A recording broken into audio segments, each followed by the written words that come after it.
నమస్తే. 1997 ఏప్రిల్ 6 ఎవరు మరిచిపోలేని రోజది.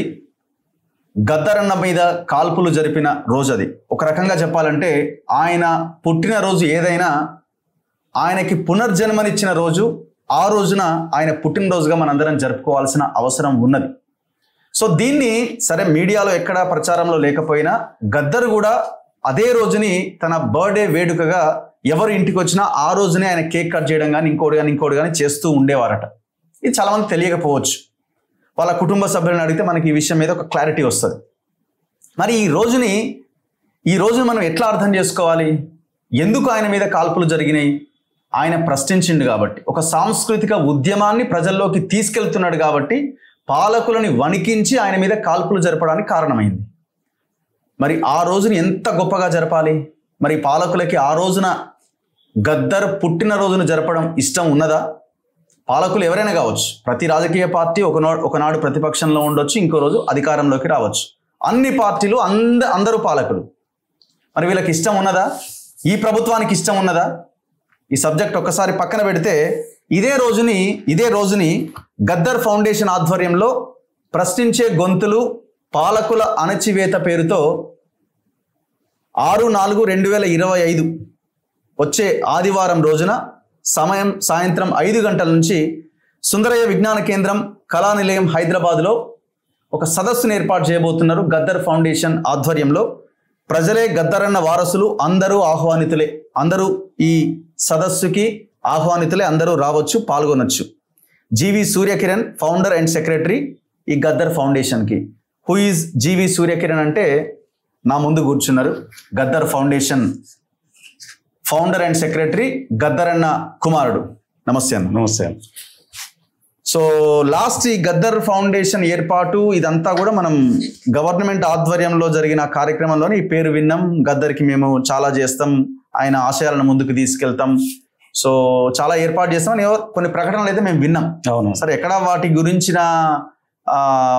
కార్యక్రమాలు ముందడుగు వేసినాయంటే ఇంతవరకు అయితే లేదు. గద్దర్ అవార్డ్స్ మీద కూడా పెద్ద చర్చ నడుస్తున్నది, అది కూడా ఇంతవరకు ఒక క్లారిటీ లేదు. అవునా. సరే, ఏదేమైనా ప్రభుత్వ ఆలోచనలోంచి వచ్చిన ఆలోచన మీదైనప్పటికీ మేము దీన్ని ముందుకు తీసుకెళ్తామని గవర్నమెంట్లో ఉన్న పెద్దలు చెప్పినప్పటికీ మళ్ళీ మీరే ఈ గద్దర్ ఫౌండేషన్ మీద ఈ కార్యక్రమం చేయాల్సిన అవసరం ఎందుకు వచ్చింది? గవర్నమెంట్ చేయట్లేదా ఈ ప్రోగ్రామ్ని? లేదండి, గవర్నమెంట్ ఒక జయంతి మాత్రమే వాళ్ళు చేస్తామన్నారు. సార్, ప్రకటన చేయడం జయంతి వర్ధంతి అన్నారు. ఇక్కడ April 6th దానికి ఒక చారిత్రకమైన రోజు. అది నాన్న జీవితంలో, మా కుటుంబ జీవితంలో కూడా, కొడుక కూడా. ఎందుకు అంటే పల్లెలు చూడు పోరు పల్లెలు చూడు అని ఇక్కడ మొదలవుతుంది నాన్న ప్రస్థానం. తెలుగు తల్లికి వన్నెల్లు తెచ్చిన పల్లెలు చూడు పోరు పల్లెలు చూడు, గున్నమామిడి గుడిసెలు గుంపులుగా ఉంటాయి, వంకర టింకర పెంకుటిల్లురా ఊరి గుండె మీద దొరవారి మేడలు, ఊరి గుండె మీద దొరవారి మేడలు.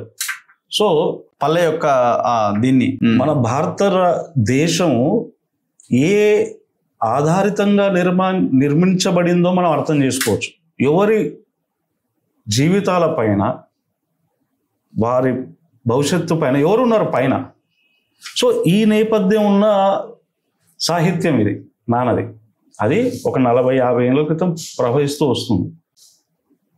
ప్రభుత్వం ఏదైతే ఉందో వాళ్ళు 31 జనవరి 2024 2024 నాన్న జయంతి చేస్తామని చెప్పేసి వాళ్ళు ముందుకు వచ్చిండ్రు. సరే, మనం గద్దర్ ఫౌండేషన్ ద్వారానే మనం చేద్దాం అనుకున్నాము. అక్కడ వాళ్ళు వచ్చిండ్రు. వాళ్ళు వచ్చి వాళ్ళ సమక్షంలో ప్రకటించడం, ఆ తర్వాత వారు జయంతి చేస్తామనడం అనేది, జయంతి వాళ్ళు చేశారు, మనం పార్టిసిపేట్ చేశాము, వాళ్ళని స్వాగతిస్తున్నాం. వాళ్ళు గుర్తించారు కాబట్టి నాన్న పోరాటం, ఆయన జీవితము, ఆయన పడ్డ కష్టము, ఇవన్నీ కూడా వాళ్ళు గుర్తించారు కాబట్టి మనం స్వాగతిస్తా ఉన్నాం. మళ్ళీ వర్ధంతికి వచ్చేసి 1 ఎకరా భూమి నెక్లెస్ రోడ్లో ప్రకటిస్తూ ఒక 3 కోట్ల రూపాయలు వాళ్ళు ఫౌండేషన్కి మేము ప్రకటిస్తున్నాము. దేనికి? ఒక నెక్లెస్ రోడ్లో ఒక కల్చరల్ అండ్ మెమోరియల్ సెంటర్ని చేద్దామని, కల్చరల్ సెంటర్ని foundation in consultation with foundation. అంటే ఇప్పుడు ప్రభుత్వాలు ఏవైతే ఉంటాయో వాళ్ళు ప్రకటించారు, కాంగ్రెస్ ప్రభుత్వం ప్రకటించింది, బట్టి విక్రమార్క గారు డిప్యూటీ చీఫ్ మినిస్టర్ అండ్ మంత్రి వాళ్ళు ప్రకటించారు. అది ఇంకా ల్యాండ్ ఎక్కడ అనేది ఐడెంటిఫై అయిందో లేదో మరి మాకు వరకు తెలియదు. ఫౌండేషన్కి మేము పాజిటివ్గానే ఉన్నాము, వాళ్ళు త్వరలోనే రిలీజ్ చేస్తారని ల్యాండ్ ఐడెంటిఫై చేసి ఆ ల్యాండ్ పార్సల్ని ఐడెంటిఫై చేస్తామని చెప్పారు. ఓకే. సో ముఖ్యమంత్రి రేవంత్ రెడ్డి గారు, గౌరవ ముఖ్యమంత్రి రేవంత్ రెడ్డి గారు ఏమన్నారు, 1 ఎకరా సరిపోదు గదరన్నకి, 2 ఎకరాలలో పెట్టాలి, అది ఆటోనమస్ గా ఇండిపెండెంట్ గా ఉండాలి. ఎందుకంటే ఆయనను అంతలా మేము అర్థం చేసుకున్నాను యాజ్ ఏ పర్సనాలిటీగా, పర్సన్గా. సో ఈ 2 నేపథ్యం ఏదైతుందో ఇంకా మనకు ఫౌండేషన్కి అయితే ఎలాంటి ల్యాండ్ పార్సల్స్ ఐడెంటిఫై చేసినట్టు, తర్వాత వీళ్ళు ప్రకటించిన అమౌంట్ ఏదైతే తోడ్పాటు ఏదైతుందో అది మన ఇంతవరకు ఏమి రాలేదండి. నెక్స్ట్ వచ్చేసి మీరు అన్నట్టు ఈ 6th ఏప్రిల్ నేపథ్యం. ఇప్పుడు మీరేమంటున్నారు, జయంతి జరగాలి, ఈ ప్రోగ్రామ్ జరగాలంటున్నారా, లేదు జయంతిని ఈ రోజే నిర్వహిస్తే బాగుంటుందని మీ ఫౌండేషన్ ఆలోచన? ఫౌండేషన్ ఏదైతే ఉందో అసలు ఈ 6th ఏప్రిల్ చారిత్రకమైన నేపథ్యం కలిగి ఉన్నది. 31st జనవరి అనేది మా నాన్న చెప్పేది, అరే మా అమ్మ నాకు జన్మనిచ్చింది, జన్మనిచ్చి నన్ను చదువుకొని అందరి ప్రజల్లాక్క బతకమని చెప్పింది. నేను ఒక ప్రజల కోసం అని చెప్పి ఒక నేపథ్యం, విప్లవ నేపథ్యం ఎంచుకొని నేను ఆ ప్రయాణంలో సాగిన బిడ్డ. కానీ 1997 ఏప్రిల్ 6న ఇప్పుడున్న భూదేవి నగర్లో ఇంట్లోకి వచ్చి 4-5 వచ్చి నాన్నతో మాట్లాడతామని చెప్పి ఏదో మాట్లాడుతున్న సందర్భంగా అసలు సిచ్యువేషన్ క్రియేట్ చేసుకొని నాన్న మీద 6 తుపాకు గుండ్లు దించారు. అక్కడి నుంచి అమ్మ, నేను, తమ్ముడు లేడు, తమ్ముడు వేరే దగ్గర విజయవాడలో ఎక్కడో ఉన్నాడు, తిరుపతిలో ఎక్కడో ఉన్నాడు, చదువుకుంటున్నాడు తమ్ముడు, చెల్లి ఉన్నది. ముగ్గురం కలిసి ప్రతిఘటించి ఏం చేసినాము, నాన్నని భుజాల మీద వేసుకొని స్కూటర్ మీద వేసుకొని లోకల్గా ఉన్న ఒక హాస్పిటల్ దగ్గర తీసుకుపోయి అక్కడ నుంచి Gandhi hospital NIMS hospital. Okay. So ఎందుకు కాల్పులు జరిపినరు అంటే ఇక్కడున్న భారతదేశంలో ఉన్న జరుగుతున్న సాంస్కృతిక దండయాత్ర, స్ట్రక్చరల్ వైలెన్స్, 2 చాలా ముఖ్యమైన అంశాలని నాన్న ప్రజల ముందు ప్రవేశపెట్టిండు. ప్రజల్లో తిరుగుతూ సాంస్కృతిక దండయాత్ర జరుగుతుంది, స్ట్రక్చరల్ వైలెన్స్ జరుగుతూ ఉంది. ఇప్పుడు మనం భారతదేశం మొత్తం చూసినప్పుడు ఒక సాంస్కృతిక దండయాత్ర, మన సంస్కృతులనే ఒక సాంస్కృతిక దండయాత్ర జరుగుతుంది. ఒక సంస్కృతిని ఇంకో సంస్కృతి ద్వారా మింగేస్తా ఉన్నారు. సో ఈ నేపథ్యాన్ని ప్రజల్లోకి తీసుకెళ్ళి తెలంగాణ కోసము ఇక్కడ జరుగుతున్న వనరుల దోపిడీ, ఇక్కడ జరుగుతున్న ప్రజలపైన హత్యాకాండాలు, ఎన్కౌంటర్లు అనుకోండి, లేకపోతే దళితుల పైన కానీ, ట్రైబల్స్ పైన కానీ, బీసీల పైన కానీ, ఈ మొత్తం నేపథ్యాన్ని ఒక హోల్సమ్గా మనం తీసుకున్నప్పుడు ఇంకా ఇతన్ని ఆపలేము. అంటే గదర్ ప్రతిరోజు శక్తివంతం అవుతున్నాడు, ప్రతిరోజు ప్రజల్ని చైతన్యం చేస్తున్నాడు, జ్ఞానవంతులను చేస్తున్నాడు. కేవలం ఒక నక్సల్ వారిపై నడిపించండు అనేది అదొక నేపథ్యం అంటే తీసుకొచ్చారు. కానీ పీపుల్ ఎక్విప్ చేస్తున్నాడు. They is preparing mentally that we have to fight for our own rights అని. సో ఈయన వచ్చిన నేపథ్యంలో మొత్తంగా దీన్ని సమ్అప్ చేసి చూస్తే ఆ రోజు గ్రీన్ టైగర్స్ అని, రెడ్ టైగర్స్ అని, బ్లూ టైగర్స్ అని ఇలాంటి నేపథ్యం తీసుకొచ్చి నాన్న మీద కాల్పులు జరిపారు. అక్కడ నీమ్స్కు చేరుకునే లోపు భారతదేశం మొత్తం లక్షలాది మంది, కోట్లాది మంది ప్రజలు రోడ్డు మీదకి వచ్చిండ్రు, నాన్నని బ్రతికించుకున్నారు. వాళ్ళు ఇచ్చిన పోరాటం చేసినారు. నీమ్స్ హాస్పిటల్ ముందే టెంట్లు వేసుకున్నారు, అక్కడే వంట వరకు చేసుకున్నారు, అక్కడే స్లోగా నెల పాటు అక్కడే ఉన్నారు ప్రజలు.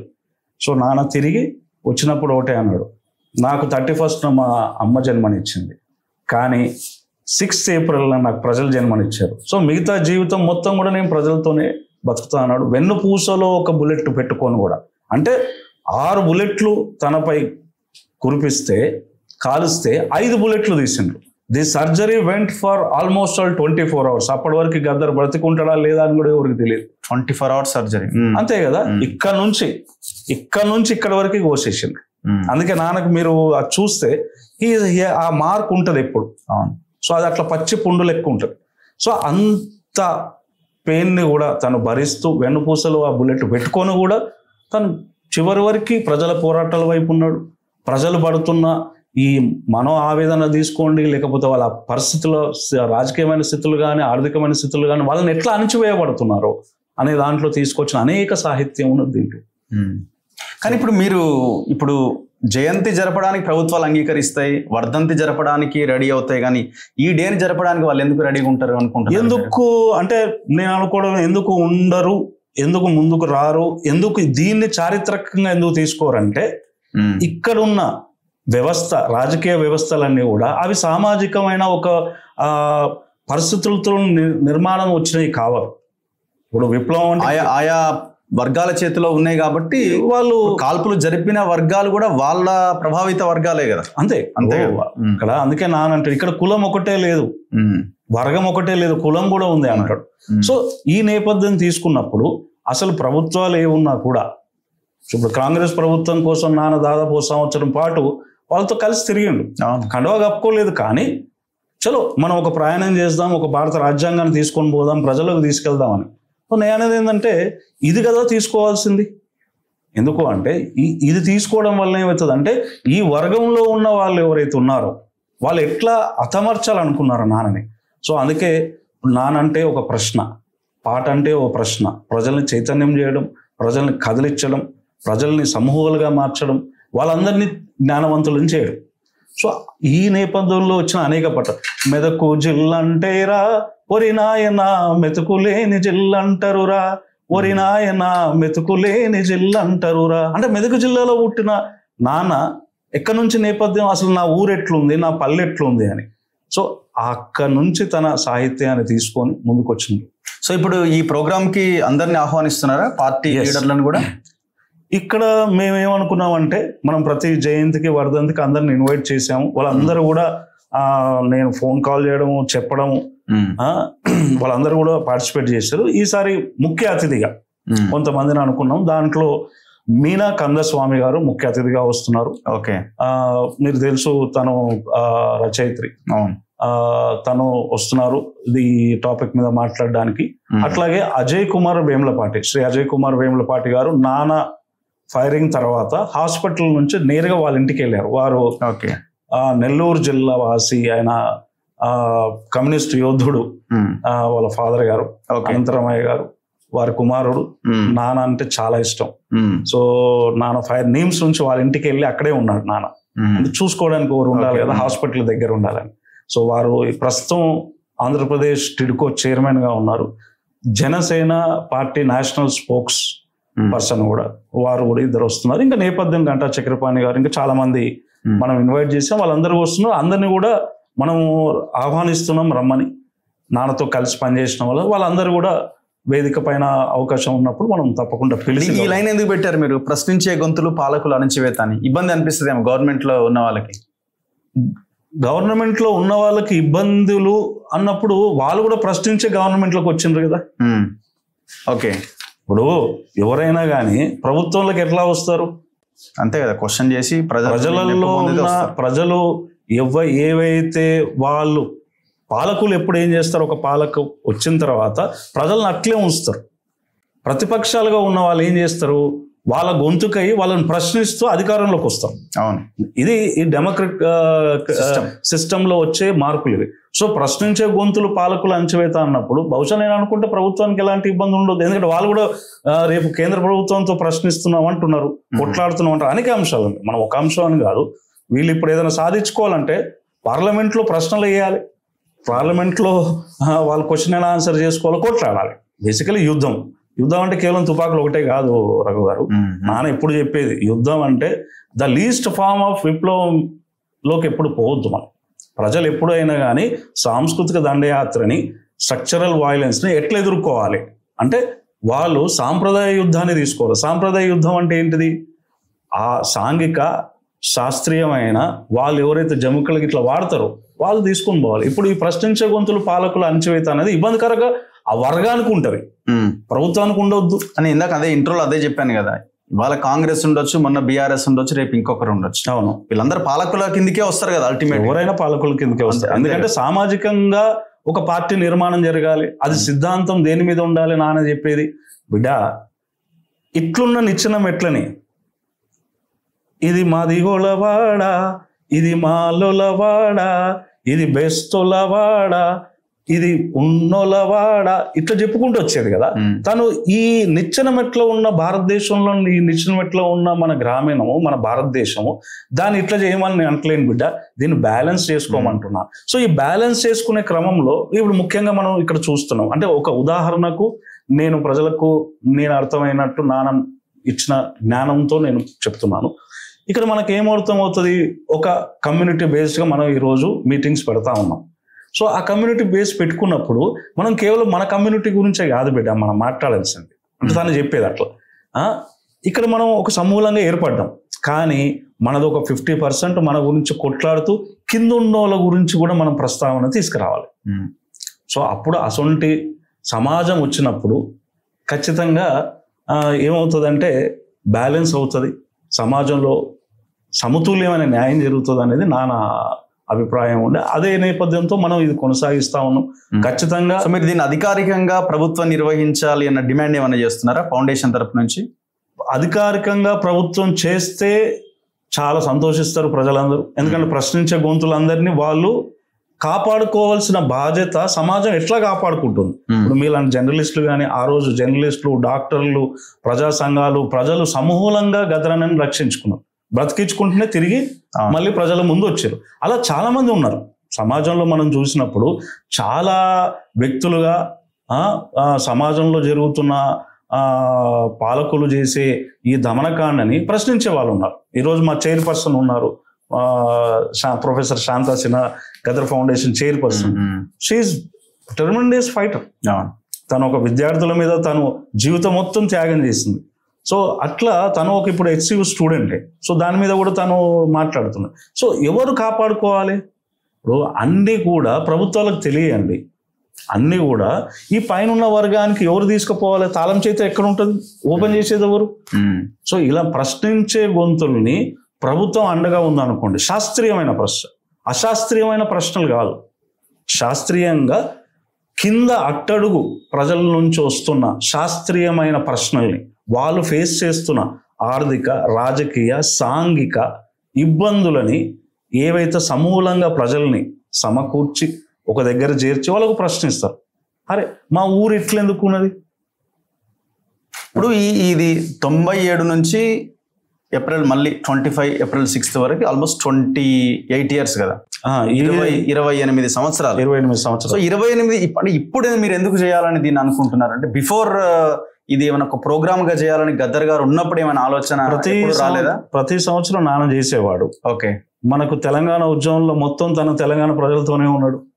2014-15 వరకు వచ్చేటప్పుడు ప్రతి సంవత్సరం సుందరయ్య విజ్ఞానంలో చేసేవాడు. మీరు ఇప్పుడు ఏ మెసేజ్ ఇవ్వదలుచుకున్నారు ఈ ప్రోగ్రామ్ ద్వారా మీరు తెలంగాణ సమాజానికి? ప్రశ్నించే గొంతులందరూ కూడా, అంటే ఇప్పుడు మనం ఒక నేపథ్యం తీసుకోవాలి రగన్న, ఏంటంటే ఏ ప్రభుత్వాలు అయితే తెలంగాణ ఏర్పడిన తర్వాత ఆ తర్వాత కూడా మనం ఏం చెప్పినాం ప్రజలకి? తెలంగాణ అంటేనే భూమి సమస్య, తెలంగాణ అంటేనే భూమి ఇరుసుగా ఉద్యమాలు జరిగినాయి. అసలు తెలంగాణ వస్తే మనకి ఏమొస్తుంది అనుకున్నాం? మనకు భూమి దక్కుతుంది అనుకున్నాం, ఉద్యోగాలు దక్కుతాయి అనుకున్నాం, ఆత్మగౌరవం ముందు చాలా ఇంపార్టెంట్. తెలంగాణ అంటేనే ఆత్మగౌరవం. సో ఇవన్నీ కూడా ఇంకా నెరవేరలేదు, నెరవేర్చరు కూడా. అంతే. సో నెరవేర్చారు కూడా, అది ప్రజలకు మనకు అర్థమవుతుంది. ఇప్పటికీ చాలా సంఘాలు కానీ, జర్నలిస్టులు కానీ, తర్వాత ఉద్యోగస్తులు కానీ అనేక ప్రామిసెస్ చేసి ఉన్నారు. అవన్నీ కూడా ఏమి నెరవేరలేదా? ఎంతవరకు నెరవేరినాయి? ఎవరైతే నిజంగా ఆ రోజులలో తెలంగాణ కోసం గట్టిగా కొట్లాడిన వాళ్ళు, వాయిస్ ఇచ్చిన వాళ్ళు, వాళ్ళందరూ కూడా ఒకానొక దశలో వాళ్ళు ఒక ప్లేస్మెంట్లోకి వెళ్ళిపోయినారు. కానీ ఆ కాస్త మిలిగిన వాళ్ళు నాన్న బాగా కొట్లాడుతుండే. కాబట్టి మెసేజ్ ఏంటంటే ప్రశ్నించే గొంతులు సమాజంలో కాపాడుకోవాల్సిన బాధ్యత కూడా ప్రభుత్వాలదే ఉంది. వాళ్ళని సంరక్షించుకోవాలి, కాపాడుకోవాలి. They have to listen to them. ఒక స్పేస్ ఇవ్వాలి కదా. అరే ఎందుకు మా దేనికో శాస్త్రీయమైనది, దానికి ఒక నిబంధన వల్ల ఉంటుంది, శాస్త్రీయమైన ఉంటుంది, వినే అవకాశం ఇవ్వాలి. మీరు ఈ ఫౌండేషన్ ఇండిపెండెంట్ గానే తీసుకెళ్ళాలి అని అనుకుంటున్నారా? కొంత కాంగ్రెస్కి అనుకూలమైన ధోరణితో ఉన్నారు అన్న ఒక లైన్ అయితే ఉన్నది. కొంతమంది అనుకుంటారు ఆ డిస్కషన్.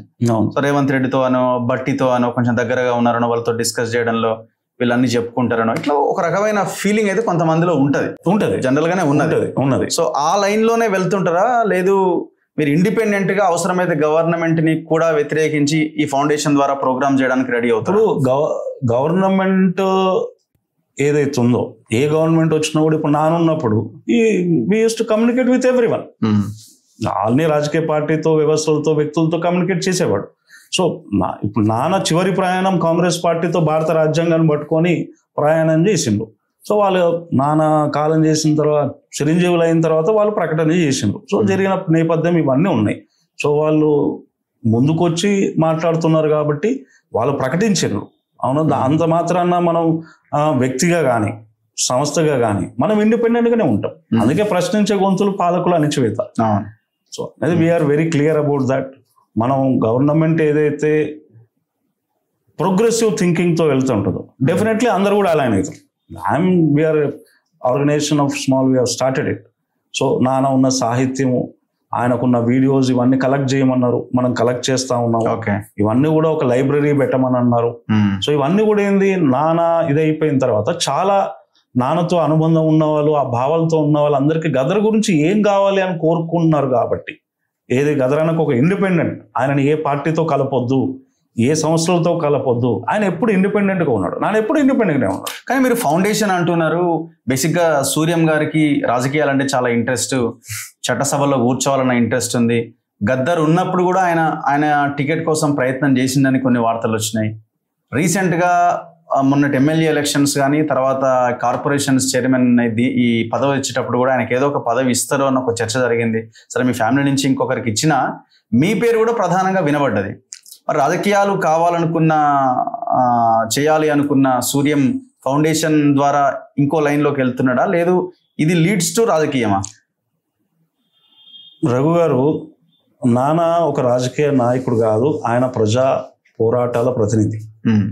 ఒక రాజకీయాల వైపు ఎప్పుడు వెళ్ళారో, ఎప్పుడు వెళ్ళాలనుకున్నాడు చట్టసభల్లోకి. గదరన్న మీరేదైతే ప్రజల కోసం కొట్లాడుతున్నారో, మీ వాయిస్ ఏదైతుందో అదేదో చట్టసభల్లో వినిపించండి అని అన్ని రాజకీయ పార్టీలు కోరుకుని, ప్రజలు కోరుకురు, అందరూ తనతో. అప్పుడు కదా తను ఎంటర్ అవుదాం అనుకున్నాడు. సో నా ప్రస్థానం వచ్చేసరికి నాకేం కొత్తగా ఒక రాజకీయ పార్టీ ఏం లేదు. 2009 నుంచే నాన్న నన్ను ప్రిపేర్ చేస్తూ వచ్చాడు. అప్పుడు ప్రజారాజ్యం పార్టీ ఉండే, ఆ తర్వాత కొంచెం పనిచేసాం, మాకు అంత పొలిటికల్ సిస్టమ్ తెలియదు. ఆ తర్వాత 2014లో unless and until we work with political organisations and నాన్నకు బాగా దగ్గరగా ఉన్న మా మల్కాజ్గిరి స్వర్గీయ కనకారెడ్డి గారు వాళ్ళు ప్రతిపాదించినప్పుడు చలో you all take a experience అని నన్ను పంపించడం జరిగింది. దాంతో అనేక మంది మిత్రులు కూడా పనిచేసింది. అక్కడ నుంచి ఈ ఒక పార్టీ నుంచి నాకేం ఆఫర్స్ లేవండి. ఓకే. సో మేము వెళ్ళిన నేపథ్యం కూడా ఏంది, భారత రాజ్యాంగాన్ని కాంగ్రెస్ పార్టీ ఒక అంశంగా స్వీకరించి, అంటే 2017లో వెళ్ళినప్పుడు what is the basis, the constitution. మీరు ఒక భారత రాజ్యాంగాన్ని మీ కాంగ్రెస్ పార్టీ ఒక ఉద్యమ రూపం తీసుకోండి, దీనిపైన సదస్సులు పెట్టండి, దీంట్లో సాహిత్యపరంగా నేను కూడా పార్టిసిపేట్ అవుతాను, దాని మీద నేను రచనలు చేస్తున్నాను. ఆల్రెడీ నాన్న ఒక 10 ఏళ్ళ నుంచి కూడా save constitution, save democracy, save India అనే ఒక నేపథ్యం రాసుకొని తను ముందుకెళ్ళాడు. సో దీనికి మేమందరం కలిసి పనిచేస్తా ఉన్నాం. సో సూర్యకిరణ్ ఇప్పుడు నేనేం వెనక్కి పోలేదు అట్లా అని చెప్పేసి ఇది లేదు. రాజకీయమైన సర్వీస్ అనేది కేవలం ఫౌండేషన్ అనే కాదు, నాకు అన్ని పార్టీలు అవకాశాలు ఇచ్చాయి. అవునా, నాన్న ఉన్నప్పుడు నాతోనే మాట్లాడాడు. Everyone has spoke. నేను ఎందుకో వై స్టూడెంట్ మనం ప్రజలను ఎప్పుడు ఇది చేసుకోదు. కేసీఆర్ గారు మాట్లాడారు నాతో. సో లైక్ వైజ్ అన్ని పొలిటికల్ పార్టీస్ నాన్నకు ఆఫర్. నానేమన్నాడంటే లెట్స్ మనం ఒక ప్రాథమికంగా సిద్ధాంతపరంగా ఉన్న మనం ఒక భారత రాజ్యాంగాన్ని ఇప్పుడు జరుగుతున్న పరిణామాల్లో ముందు గ్రామాలకు భారత రాజ్యాంగాన్ని తీసుకుపోవాలి. సో తను ఈ నేపథ్యంలో తను ఆల్రెడీ అన్ని వ్యవస్థలతో పనిచేస్తూ గత 10-15 ఏళ్ల నుంచి దాంట్లో భాగంగా నేషనల్ లెవెల్లో కూడా తీసుకెళ్లాలని చెప్పి మనం కాంగ్రెస్ పార్టీ దగ్గరికి వెళ్ళడం జరిగింది. సో ఆ తర్వాత ఈ ప్రయాణం కూడా, చివరి ప్రయాణం కూడా that was only a constitutional programme. So వాళ్ళు ఈరోజు భారత రాజ్యాంగం మీరు చూస్తున్నారు, వాళ్ళు తీసుకొని ముందుకెళ్తాను, సంతోషం. మేము కూడా చాలా స్పష్టంగా చెప్పాం కాదు, ప్రజలే గద్దరన్న వారసులని ఎందుకు చెప్పానంటే ఆయన అనేక ఉద్యమాలు సైంటిఫిక్ మెథడ్స్లో తీసుకొచ్చాడు. సో అవన్నీ కూడా పాయలుగా ప్రజలు ముందుకు తీసుకెళ్తా ఉన్నారు. సో నేను రాజకీయాలు అంటారా, డెఫినెట్లీ ప్రజలు ఇప్పుడు కలుస్తున్నాను, మాట్లాడుతున్నాను. ప్రజల శక్తి ముందు ఏ శక్తి నిలవదు, నాన్న చెప్పింది అది. డెఫినెట్లీ మనం మీ అందరి తోడ్పాటు ఇవన్నీ చూసుకున్నప్పుడు we will get in to politics if necessary. And నిజంగా అవసరం అనుకున్నప్పుడు తప్పకుండా నేను ప్రజలతో ఉంటాను, ప్రజలతో పనిచేస్తాను.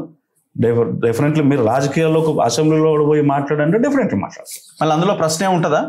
దాంట్లో ప్రశ్నే ఉంటుంది, ఎందుకంటే మా నాన్న నేర్పించింది అది. సో మనం అట్లా మనల్ని ఎక్కడ ఫిట్ అవుతాం అనేది ప్రజలు మేము మనం కూర్చొని మాట్లాడుకోవాలి. ఓకే, ఇంతకీ ఆ రోజు ఏం జరిగింది? ఆ కాల్పులు జరిగిన 1997 ఏప్రిల్ 6వ తేదీన అసలు వాళ్ళు ఎట్లా ఎంటర్ అయ్యారు? అంతకుముందు ఎన్నిసార్లు రెక్కి జరిగింది? ఒకసారి కొంచెం ఇప్పుడు మనం ఆ ఒక్కరోజు. మీ ఏజ్ ఎంత? నేను 19 సంవత్సరాలు ఉన్నాను, 19 years ఉన్నాను. సో ఆ రోజు ఏంటంటే బేసిక్ గా అది ఒక్కరోజు జరిగిన సంఘటన కాదు, దానికి మనం ఒక లాస్ట్ 7-8 years. అంటే ఇక్కడ మనం అర్థం చేసుకోవాల్సింది ఏంటంటే ఎప్పుడైతే నిర్బంధాలు ఎక్కువయ్యాయో, నాన్న మేము చిన్నతనంలో మమ్మల్ని హాస్టల్లో దించి తను ప్రయాణం మొదలుపెట్టి వెళ్ళిపోయాడు. ఒక 5-6 సంవత్సరాల వరకు కనబడలేదు. అప్పుడు ప్రభుత్వాలు ఏం చేసాయి, చెన్నారెడ్డి గారు గవర్నమెంట్ వచ్చిన తర్వాత ఒక విప్లవ నేపథ్యంలో గల ఉన్న అన్నిటి మీద బ్యాన్ ఎత్తేస్తున్నాం, మీరు ప్రజల్లోకి రండి, ప్రజల్లోకి వచ్చి మీ భావజాలాన్ని చెప్పుకోండి అని. ఆ నేపథ్యంలో నాన్న బయటకు వచ్చారు. నిజాం కాలేజీలో పెద్ద ఎత్తున మీటింగ్ జరిగింది, ప్రజలు స్వీకరించారు. సో అక్కడ నుంచి మళ్ళీ నాన్న గ్రామాల్లో ప్రజల్లో తిరుగుతున్నప్పుడు ఇక్కడ జరుగుతున్న దమనకాండ పైన నాన్న తీసుకొచ్చిన సాంస్కృతిక సేనాధిపతిగా తాను తీసుకొచ్చిన అనేక కార్యక్రమాల్లో పాల్గొంటున్న సమయంలో ఇంకా వాళ్ళు తట్టుకోలేరు. సో దానికి ఒక 3-4 years బ్యాక్గ్రౌండ్ నడుస్తూనే ఉంది. 93, 94, 95 ఇదంతా పీక్ లెవెల్ ఎప్పుడు అంటే 97కి వచ్చేసరికి. అంతకుముందు మనకు తెలంగాణ జనసభ జరిగింది, ఆ టైంలోనే ఇంకా వాళ్ళు నిర్ణయించుకున్నారు ఇంకా ఇది తెలంగాణ వైపు తీసుకుపోతున్నాడు అంటే బేసిక్గా ఇంకా కేంద్రీకరించేసారు దాన్ని. ఎస్ నౌ అప్పుడున్న పాలకులు ఎవరు? సో ఇటు తెలంగాణ అండ్ సీమాంధ్ర పాలకులే. ఇది సపరేట్ మనం చూడకూడదు దాన్ని ఒకటే రూపంగా చూడాలి, వేరే రకంగా పాలిటిక్స్ అంతే, లీడరే. సో దానికి ఒక 15 days ముందు నుంచి రెక్కిల్ చేయడము, మా పైన రెడ్ టైగర్స్ అని గ్రీన్ టైగర్స్ అని కంటిన్యూస్ హరాస్మెంట్, కంటిన్యూస్. నాన్న పుస్తకాలను కూడా మేము ఏ రోజు ఏ సమయానికి మాకు ఫోన్ చేసి బెదిరించేది, మేము ఇప్పుడు చంపేస్తున్నాం, ఇంటికి వస్తున్నాం. డైరెక్ట్ ఫోన్ లో వచ్చేదా? ఇంట్లో టెలిఫోన్ ఉండేది. ఓకే. సో ఆ కమ్యూనికేషన్ కోసం రోజు ఈవినింగ్ 8:15 to 8:30 కంటిన్యూగా ఫోన్ చేసేవారు. ఫోన్ చేసి వాళ్ళు ఖచ్చితంగా బెదిరించేవారు మమ్మల్ని. సో మేము కూడా స్టార్టింగ్ లో ఏంది ఇట్లా చేస్తున్నారు అది ఇది అనుకున్నాం, కానీ దాన్ని మేము ప్రతిఘటించడం మొదలు పెట్టినాం. ఇంకా చంపుతాం అని మీదకి వచ్చిండ్రు. చాలా చోట్ల నాన్న మీద హత్యాయత్నం చేయడానికి రెక్కలు చేసిండ్రు. సో ఎప్పుడు నాన్న ప్రజలతోనే ఉంటుండే కదా, సో ప్రజలు ప్రతిఘటిస్తూ ఉన్నారు. సో ఇంకా వాళ్ళకి అవకాశం దొరకలేదు. ఆ రోజు నాన్న 6th April రోజు నాన్న ఇంట్లో ఉన్నాడు. నేను ఎక్కడో చిన్న టెంపరవరీ జీతం కోసం అని చెప్పేసి మేము అక్కడ వర్క్ చేసుకుంటూ నేను అప్పుడే వచ్చాను నేను. ఆ రోజు సండే అరౌండ్ 2:30, 3కి వచ్చాను. వచ్చి ఇంట్లో ఉన్నాను. మేము ఇంకా లంచ్ చేసుకొని కూర్చున్నాము. మా అందరం ఫస్ట్ టైం ఏదో మాట్లాడుతున్నారు, మా డాడీ ఎక్కడ పోలే ఈరోజు ఇంట్లో ఉన్నాడు, గ్రేట్ థింగ్ అనుకుంటున్నాం, హ్యాపీగా ఉన్నాం, మాట్లాడుతున్నాం. ఎవరు వచ్చిర్రు మాట్లాడటానికి అంటే జనరల్ గా ఈజ్ అ పీపుల్స్ మ్యాన్ కాబట్టి వస్తారు. సో నాన్న వెళ్ళి తను ఒక్కడే వెళ్ళేసి మాట్లాడుతున్న క్రమంలో మేము లోపట్నే ఉన్నాం. కాసేపటికి మా మదర్ వెళ్ళింది. సో మదర్ వెళ్ళి తనతో ఉన్నది, మదర్ గుర్తుపట్టేసింది. వాడు ఎందుకో భయపడుతుండు అది ఇది అంటే. ఆ విమల అనేసరికి వాళ్ళు అప్పటికే ప్రిపేర్ అయిపోయింది. అవతల వాడు కొంచెం కన్ఫ్యూజన్ లో ఉండడం, ఎందుకంటే గద్దరు కదా, గద్దరు కాబట్టి ప్రజా మనిషి కాబట్టి వాళ్ళని ఏం చేశారు, ఈ పొలిటికల్ సిస్టమ్ అంటే చెప్తున్నారు నాకు. మనం మళ్ళీ ఒక 28 years బ్యాక్ వెళ్ళాలి. సో 2, 3, 4 వచ్చిండ్రు. ఒక అంబాసిడర్ కారులో వచ్చారు అని, అంతకుముందే రెక్కలు జరిగినాయి పోయినాయి అని చెప్పేసి మనం అప్పటికే గవర్నమెంట్ కి మనం కంటిన్యూగా రిప్రజెంటేషన్స్ వెళ్తున్నాయి. అంటే కన్నాభిరామన్ సార్ మీద కూడా, అడ్వకేట్ కన్నవరం సార్ మీద కూడా దాడి జరిగింది, వాళ్ళ ఇంటి మీద కూడా జరిగింది. అట్లాగా ఇదంతా సీరియస్ అట్లా వస్తూ ఇక్కడికి వచ్చేసింది. సో ఇంకా మీదిక 4 to 5 members వచ్చారు, ఇంట్లోకి వచ్చి మాట్లాడాలన్నారు. మాట్లాడుతున్న సమయంలో అంటే నేను ఏం మాట్లాడారని మనకు తెలియదు కదా, వాళ్ళు ఒకటికి వచ్చారు మాట్లాడుతున్నారు. ఈలోగా అమ్మ పోయిన తర్వాత ఇక మీరు వండి బాబు వండి, ఇవన్నీ సమస్యలు చాలా ఉంటాయి, మీరు వెళ్ళిపోండి అన్నప్పుడు గేట్ దగ్గరికి వేస్తున్నప్పుడు ఇంకా అరే ఉమెన్ వచ్చేసింది కదా ఎట్లా వాళ్ళ వెనక, బట్ షార్ట్ తీసి మన గేట్ ఇంతవరకే ఉండేది, చిన్న గేట్ కదా, కొట్టంగానే ఫస్ట్ ఇక్కడ కొట్టి చెయ్యి మీద ఇట్లా అనేసరికి ఇక్కడ 6 బుల్లెట్ అక్కడ నుంచి ఇంకా కింద పడిపోయింది. నేను ఏంది శబ్దం, we are listening first time the weapons, శబ్దము ఫస్ట్ టైం ఏది టప్ అని వస్తుందని మేము బయటకు వచ్చేసరికి నేను బనియన్ మీద ఉన్నా, అది తీసుకొని ఇంకా అప్పటికే మా సిస్టర్ ముందుకు వెళ్తా ఉంది, అమ్మ కింద పట్టుకున్నది. ఇంకా అందరూ భయపడిపోయారు, ఎవరు రాలేకపోయారు, అతి కొద్ది మంది వచ్చారు. ఓ చేత స్కూటర్ ఉంటే కూర్చోబెట్టుకొని నాన్న భుజం మీద వేసుకొని వెనక ఒక రామచంద్ర అనే అబ్బాయి ఉండే, అప్పుడు మహబూబ్నగర్ జిల్లా, ఆ అబ్బాయి పట్టుకున్నాడు. అక్కడ నుంచి we have taken it. So అక్కడ అజయ్ కుమార్ మన వేములపాటి పట్టాభి గారు అని చెప్పి హాస్పిటల్ చేరుకోవడం, వసంత కన్నాభిరావు ఇంకా అందరూ వచ్చేసారు. డైరెక్ట్ గాంధీ తీసుకెళ్లారా? లేదు, లోతుకుంటా అని మన ఇంటి దగ్గర బ్రిడ్జ్ దగ్గర ఒక హాస్పిటల్ ఉంటుంది, తన దగ్గర తీసుకుపోయినాం. తను నేను చూడలేను బికాజ్ ఇట్స్ లీగల్ కేసు. అప్పుడు ఆటోలు లేవు, 3-4 o'clock పెద్దగా హైదరాబాద్ నగరంలో ఇంత ట్రాన్స్పోర్టేషన్స్ ఉంటాయి.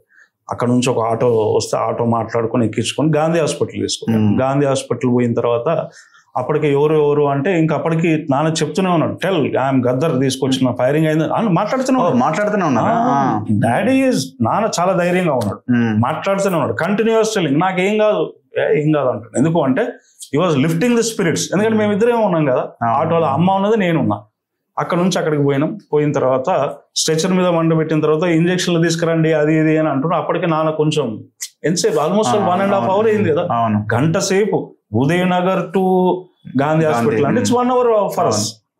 సో అక్కడ నుంచి ఏం చేసినాము, ఆ ధైర్యంతో తీసుకొని పోయిన తర్వాత అమ్మ మేము బయట వాళ్ళు మందులు తీసుకురండి, ఇంజక్షన్ తీసుకురండి అంటే మా డబ్బులు లేవు కదా, డబ్బులు అంటే మనం అన్ఎక్స్పెక్టెడ్ థింగ్. సో అప్పుడు కర్చీఫ్ నేను పట్టుకున్నా, అమ్మ జోల తన సింగు పట్టుకునేసరికి ప్రజలు సరే గదరన్న కదా అని చెప్పి అన్ని ఇచ్చేసారు. హాస్పిటల్ బయట, హాస్పిటల్ లోపల పోయిన ప్రెమిసెస్ ఇంకా అక్కడ కూర్చున్న తర్వాత హాస్పిటల్ తీసుకున్నారు. ఇంకా అప్పుడే గవర్నమెంట్ టేక్ ఓవర్ చేసింది. ఈవినింగ్ అంటే మీరు చూడండి 3:34 2:33కి జరిగిన ఇన్సిడెంట్ ఈవినింగ్ మనము 7:30 కానీ మనం నేమ్స్ కి చేరుకోలేదు. అప్పటిదాకా గవర్నమెంట్ వాజ్ లుకింగ్ అయిపోతుంది, it's better that way. But మొత్తం ఇంకా అప్పుడు ప్రజలందరూ వచ్చేసింది కాబట్టి తప్పలేదు. సో నేమ్స్ కి తీసుకురావడం జరిగింది. నేమ్స్ కి 6:30 or 7:30 వరకు వచ్చేసాం. తీసుకొచ్చిన తర్వాత ఢిల్లీ నుంచి అప్పుడున్న ప్రభుత్వంలో జార్జ్ ఫెర్నాండెస్ ఉండే డిఫెన్స్ మినిస్టర్ కాబట్టి ఆయన ఇన్వాల్వ్ అయ్యాడు. ఇక్కడ కాకి మాధవరావు గారు చీఫ్ సెక్రటరీగా ఉన్నారు, తను ఇన్వాల్వ్ అయ్యారు. ఇలా చాలా మంది మొత్తం అందరూ ఎస్ఆర్ శంకరన్ గారు. సో వీళ్ళందరూ కూడా ఇన్వాల్వ్ అయిపోయేసరికి ఢిల్లీ నుంచి ఆల్ ఇండియా మెడికల్ సైన్సెస్ నుంచి డాక్టర్ని పిలిపించి సర్జరీ చేసి ఆ తర్వాత నాన్న అంటే అందుకే నాన్న చాలా సంతోషంగా చేసుకునేవాడు. అంటే ఎవ్రీ ఇయర్ చేసేవాడు. అంటే మన సుందరయ్య విజ్ఞాన కేంద్రంలో పాటపై తోట అని చెప్పేసి చాలా ఇష్టమైన రోజు ఏంటంటే నన్ను ప్రజలు బతికిచ్చారు బిడ్డ. So I want to continue rest of my life with the people. So అదొక లైక్ ఆ చిన్న వయసులో మా పైన పడ్డ ప్రభావం ఇంకా అక్కడ నుంచి ప్రతిరోజు చివరి వరకు కూడా. ఇప్పుడు నాన్న తెలంగాణ వచ్చినాక కూడా కదా పోలీసులు వచ్చి కేసులు తీసిండ్రు. ఇప్పుడు వాట్ విల్ ఎక్స్పెక్ట్ అంటే ఎంతకాలం నిర్బంధం కొనసాగిస్తారు ఒక వ్యక్తి పైన, ఒక పాట పైన. ఆయన చివరి రోజుల్లో కూడా ఆయన బెంగళూరు కేసు విషయంలో చాలా ఇదైనారు కదా. అంటే ఏమంటారు రఘు అంటే మన రాజకీయ సిస్టంలో మన భారత రాజ్యాంగాన్ని మీరు ఇన్స్టిగేట్ చేసిర్రు అంటారు. అంటే ఎక్కడో ఒక పాట పాడితే ఒక దగ్గర పోలీస్ స్టేషన్ వెళ్ళి చేసిరట. అందులో అది అక్కడ కర్ణాటక, నాన్నకు కన్నడ తక్కువ, అవునా? తెలుగులో వాడితే కన్నడలో అర్థం ఏంటంటే వాళ్ళు వెళ్ళి చేసారట. అంటే సీ ద సిస్టమ్. అంటే వీళ్ళు ఎవరైతే ఈ పాలకులు ఉన్నారో ప్రజల్ని మేల్కొల్పే వాళ్ళు ఎవరినైనా కూడా ఇలా హతమారుస్తూ వస్తున్నారు. సో దానికి నేపథ్యంగానే ప్రశ్నించే గొంతులు పాలకులు అణచివేతాను ఉంటుంది. ఖచ్చితంగా గవర్నమెంట్ని కుటుంబంగా మేము స్వాగతిస్తాం, వారు తీసుకున్న జయంతి చేస్తాం అనేది గుర్తించారు కాబట్టి కాంగ్రెస్ గవర్నమెంట్. అట్లాగే అవార్డులను ప్రకటించారు కాబట్టి మరి నాకు తెలియదు, because I'm not part of the government nor I'm in the committee also. So వాళ్ళు నన్ను సంప్రదించలేదు కూడా. సో అట్లా అని చెప్పి నేను పోయి నన్ను వేయండి అని నేను అడగను, ఎందుకంటే మా నాన్న నేర్పించింది అది. నెవర్ అంతే. కభీ ఐసా నహీ రహనా జిందగీ మే, లడేతో లడే ఆ వయసు లడేంగే. సో అట్లా కానీ ఈ ఫౌండేషన్ ముందుకు తీసుకెళ్తే అద్భుతాలు చేయొచ్చు, అంటే ప్రజల్లో ఇంకా అవేర్నెస్ తీసుకొచ్చే ప్రయత్నం చేయొచ్చు, ఈ మూవ్మెంట్ ని బలంగా తీసుకెళ్లొచ్చు. డెఫినెట్. అల్టిమేట్ గా ప్రతిదానికి చాలా డబ్బు అయితే కావాలి, తప్పదు కదా. ఇప్పటి వరకు అయితే చాలా స్పష్టంగా మేము సభ్యులము, ముఖ్యంగా నేను మా సహచరి మిస్సెస్ గారు కలిసే మేము ఉద్యోగం చేసుకుంటూ ఈ కార్యక్రమం చేస్తా ఉన్నాము. సో దీంట్లో ఎలాంటి తోడ్పాటు ప్రభుత్వం నుంచి లేదు, బట్ ఎక్స్పెక్ట్ చేస్తున్నాం వాళ్ళు ఏమైనా చేస్తారని. ఎందుకంటే తన సాహిత్యం, తన పోరాటము ప్రపంచవ్యాప్తంగా గుర్తించారు. ఈ సాంగ్స్ ఎందుకు ఈ తన సాహిత్యం పట్ల ప్రపంచ కవులు, కళాకారులు, ఈవెన్ ఇన్ సౌత్ ఆఫ్రికాలో కూడా, ఆఫ్రికన్ కంట్రీస్ కూడా నాన్న గురించి చర్చలు జరుగుతూ ఉన్నాయి. ఆయన సాహిత్యాన్ని కూడా వాళ్ళు ట్రాన్స్లేట్ చేసుకొని వాళ్ళు వింటున్నారు వాళ్ళు. సో ఇప్పుడు మనం హెచ్సిలో హైదరాబాద్ సెంట్రల్ చూడు బ్రహ్మాండంగా మీ టీవీ ఛానల్ మీరే కవర్ చేశారు. సో ద బేసిస్ ఆఫ్ ఇప్పుడు నాన్న ఒక గొప్ప పాటు, आग है ये आग है ये भूखे पेट की आग है ये और बढ़ती जाएगी.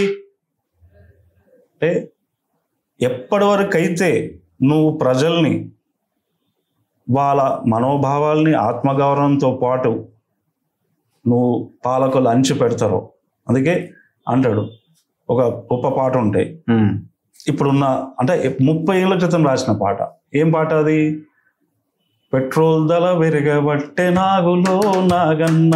అంటే పెట్రోల్ ధర విరిగింది, డీజిల్ ధర విరిగింది, ఉప్పు పప్పులు విరిగినాయి. ఇప్పుడు మనం ఈరోజు చూసుకుంటే ఎక్కడ ఇప్పుడు నిజంగా ప్రభుత్వాలు కానీ, పాలకపక్షం, ప్రశ్నించే పక్షమైన అధికారంలో ఉన్న వాళ్ళు కానీ, లేకపోతే ప్రతిపక్షంలో ఉన్న పార్టీలు దేని మీద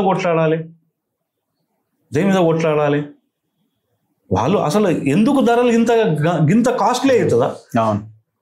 ఇప్పుడు జీవితం ఇంత కాస్ట్లీ అవుతుంది. డీజిల్ మీద ఎవరు మాట్లాడారు, పెట్రోల్ మీద మాట్లాడారు, ఎలక్ట్రిసిటీ మీద నేపథ్యం ఉండదు, దాని మీద ఉద్యమాలు ఉండేవి, దాని మీద చర్చలు ఉండేవి, దాని మీద where we are driving the society is very much important. So అవన్నీ కూడా నాన్న సాహిత్యంలో బ్రహ్మాండంగా దొరుకుతాయి. అవునా? సో చూడాలి మరి. ఇప్పుడు జయంతి మేమే చేస్తామని ప్రకటించిన ప్రభుత్వాలు ఇది కూడా మేమే చేస్తామని మీ మీద ఒత్తిడి తీసుకురావాలి. అరే మీరెందుకు చేస్తారు, మేము ఉన్నాం కదా అని. అది ప్రయత్నం ఏం చేస్తారన్నది చూడాలి. ఇప్పుడు నేను అనేది ఏంటంటే, మనం వాళ్ళు తీసుకొచ్చిన వాళ్ళు నిజంగా ప్రేమగానే నాన్నని గౌరవించారు. రేవంత్ రెడ్డి గారు ముఖ్యంగా, అంటే నేను అబ్జర్వ్ చేస్తున్న తన ఆ రోజు ఆయన ఉన్నాడు, రోజు కూడా ఆయన ఉన్నారు. సరే ఇప్పుడు అల్టిమేట్ గా పొలిటికల్ పార్టీస్ వాళ్ళ రాజకీయం అది న్యాచురల్ గానే ఉంటది. సో మనం అనేది ఏంటంటే, అసలు ఇది చారిత్రకమైన నేపథ్యం కదా. నాన్నపై కాల్పులు జరపడం, ఒక 6 bullets తీసిన, ఒక బుల్లెట్ పెట్టుకొని ఆయన జీవితం మొత్తం ప్రజల కోసం పనిచేసిన వ్యక్తి. సో దాంట్లో నేను ఈ సాహిత్యాన్ని తీసుకొస్తున్నాను. నాన్న కూడా చెప్పేది, కేవలం మాట్లాడి వెళ్ళిపోతే కాదు బిడ్డ, ప్రాక్టికల్ కూడా ఉండాలను. నేను మా ప్రజలకు ఇచ్చిన మాట ప్రకారం నాన్న సాహిత్యాన్ని నానున్నప్పుడు సమకూర్చాం, అవన్నీ కూడా ప్రింటింగ్ చేస్తున్నాం. అవన్నీ కూడా మొన్న గవర్నీయులు ముఖ్యమంత్రి రేవంత్ రెడ్డి గారి సమక్షంలోనే మనం విడుదల చేయడం జరుగుతుంది. They are accepted the our proposals. And మేము వెయిట్ చేస్తున్నాం ఏంటంటే, గదరన్నకు మీరు ప్రకటించిన 2 ఎకరాలు, అంటే ఇప్పుడు గవర్నమెంట్ ప్రకటించింది ఒకటి, కానీ సరిపోదు, 2 కావాలని 2 మనం ట్రై చేస్తున్నాం. సూర్యం 2 acres లో పెడదాం. గద్దర్ ఎప్పటికట్లే ఉండాలి. ఆయన ప్రశ్నించే గొంతే. ఆయన అట్లున్న రోజులు మేము గదరన్నను చూసి, అరే మాకు ఎట్లా గైడెన్స్ చేస్తుండే, ఓ సమస్య వస్తే మేము ఎట్లా గైడ్ చేస్తాడు, ఈ సమస్యకు పరిష్కారం ఏంటిది అనేది మన సాహిత్యంలో దొరుకుతుంది, ప్రజలలో దొరుకుతుంది అనేది వాళ్ళ అభిప్రాయం. గద్దర్ విగ్రహాలు కూడా ఎవరో ఒక వేరే వాళ్ళు ఆర్గనైజేషన్ తరపున పెడుతున్నారు అక్కడ ఇక్కడ. శ్రీశైలం పోతుంటే ఒకటి కనిపిస్తాడు, తెల్లాపూర్లో ఒకటి కనిపిస్తాడు. గవర్నమెంట్ ఒక దగ్గర పెట్టింది ఇంతవరకు లేదు కదా. గవర్నమెంట్ అసొంటి ఇనిషియేషన్ ఏం తీసుకోలేదు. అందరు కూడా అడిగినరు, నన్ను అడుగుతా ఉన్నారు, ఏం సూర్యం ట్యాంక్ బండ్ మీద మీరు ప్రపోజ్ చేయాలంటే నేనేమన్నానంటే, కొడుగ్గా నేను ప్రతిపాదించడం కాదు, మీకు ఇలాంటి వేదికలు ఫౌండేషన్ ద్వారా మేము ఏర్పాటు చేస్తాము, మీరు అందరు రండి, you give your voice, you can give your representation to the government అనేది మనం చెప్తాను. But we are still positive. మీరు గవర్నమెంట్ ఒక స్టెప్ హెడ్కి వచ్చి మనం మా Gaddar foundation chairperson professor Shanta Sinha garu మా అందరిని కూడా సీఎం గారు చెప్పారు. ఏమన్నా అన్నారంటే, మేము మీరిచ్చిన ఏదైతే ఈ కల్చరల్ అండ్ మ్యూజియం ఉందో అది మేము పిలుస్తాం, అఫీషియల్గా పిలిచి మీ ప్రపోజల్స్ని చూస్తాము. మేము కూడా ఏదన్నా దాంట్లో యాడ్ ఆన్స్ చేయాలనుకుంటే ఇప్పుడు గవర్నమెంట్ అండ్ ఫౌండేషన్ ఈ కల్చరల్ మ్యూజియం సెంటర్ని కట్టాలని ప్రతిపాదించారు. అంటే వాళ్ళు ఏమన్నారంటే, ఇప్పుడు ఇద్దరే మాట్లాడిండ్రు. చాలా గొప్ప విషయం ఏంటంటే, మా దేశపతి శ్రీనివాస్ అన్న, ఆయన బహుశా టీఆర్ఎస్లో ఉండొచ్చు, కానీ తను ఒక్కడే అసెంబ్లీలో ఫస్ట్ పర్సన్ హూ హ్యాస్ ప్రతిపాదించింది ఏంటంటే, గదర్ అన్నది గొప్పగా కల్చరల్ మ్యూజియం సెంటర్లు ఉండాలి, దాంట్లో వాడిన వస్తువులు, దుస్తులు, బట్టలు, టేబుల్, పెన్సిల్ అన్ని పెట్టాలి. నేను అవన్నీ తీసి పెట్టిన, అవి ఎన్ని రోజులు పెట్టుకోవాలో నాకు అర్థమవుతుంది. ఎందుకంటే అవన్నీ కూడా దానికి ఒక రూపం వస్తాయి కదా, బతుకుంటాయి అవన్నీ. సో ఆయన రూపాన్ని, ఆయన బట్టల్ని, ఆయన గోషి గజ్జల్ని అన్ని అట్లా తీసి పెట్టినాం.